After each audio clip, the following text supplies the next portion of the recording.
designed to look like an old-fashioned diner. I ordered a chili. Yeah, I know Alex warned against it, but things are going great and my confidence is growing by the minute. Another Luca family trait. Maybe I wasn't adopted after all. I mean, the food's good, Angela seems to be into me, and the conversation's really flowing. Alex spent the last day and a half surfing internet chat rooms and prepping me with dozens of topics I could bring up if the table ever got uncomfortably quiet. "This is my love life here," Alex reminded me. "I can't risk you getting dissed because she thinks you've got nothing to talk about." "Maybe if you didn't spend all your time on the internet, you'd have your own love life," I shot back at him. I feel kind of bad about that later at the movie, with Angela locked onto me like a boa constrictor in spandex. I won't admit it to Alex, but I barely even notice she's there. What kind of a sick, demented screenwriter could have ever dreamed up a story like Harvest of Death? There are 17 main characters, and by the time 30 minutes have passed, they're all dead, including the killer. He, as near as I can tell, is a cross between a vampire and a hay-baling machine.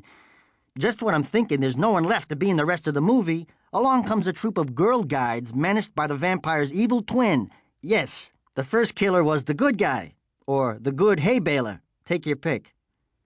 Well, the movie must have done the trick, because when I suggest we hit the beach, Angela's back in the car before I can finish stammering out, "Bryce Beach."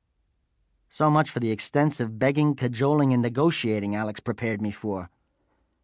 I'm a little worried by all the other traffic going our way. Bryce Beach is a popular spot for the high schools in our area. Will we be able to find any privacy? "Park over there," Angela says decisively, pointing to a spot shielded by 2 outcroppings of the dunes.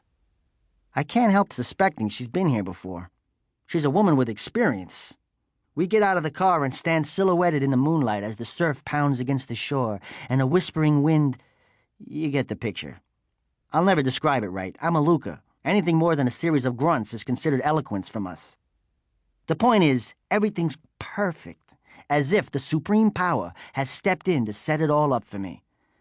She kisses me, the kind of kiss you feel in the tips of your toes, the kind of kiss that conveys the promise of everything that comes along with it.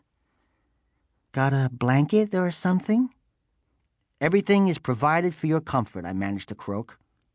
I'm not proud of the feeble attempt to be suave, but after that kiss, I'm amazed my mouth works at all. I pop the trunk, reach in, and freeze. I almost choke on my lungs, which have leaped up to the back of my throat. There's the blanket, all right, wrapped around the unconscious body of some guy. To be honest, my first thought is that he's dead, which isn't such a stretch. I told you about the family business. But when I suck in air with a resounding wheeze that echoes down the beach, his thin-lipped mouth lets out a little moan.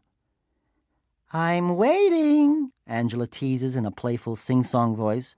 She has her arms wrapped lightly around herself, chilled by the sea breeze. "Be right there," I rasp. I know this person. James Rattelli, Jimmy Rat. He owns a sleazy nightclub on the Lower East Side. Borrowed money from my father to get it started up. My father. They call him Honest Abe Luca instead of Anthony because he's so straight in his business dealings, no matter how illegal they may happen to be. Never rips anybody off. Never breaks a promise, except one. Honest Abe just can't seem to make good on his word to keep his line of work completely separate from my life. And now I'm stranded on Bryce Beach with a red-hot and revved-up Angela O'Bannon in my arms and an out-cold Jimmy Rat in the trunk of my Mazda protege. It looks like my brother worked him over pretty good, too. Tommy's going to pay to dry clean that blanket, but there's no time to think about that here.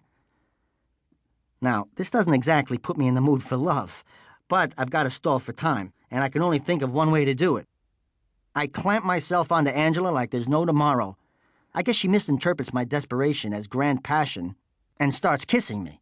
I mean, really going nuts at it. There's a strategy I bet Alex never considered for his checklist. So here I am, getting the best action of my life. But I can't even enjoy it because 6 feet away, the trunk is open and Jimmy Rat is snoring softly and bleeding all over my blanket.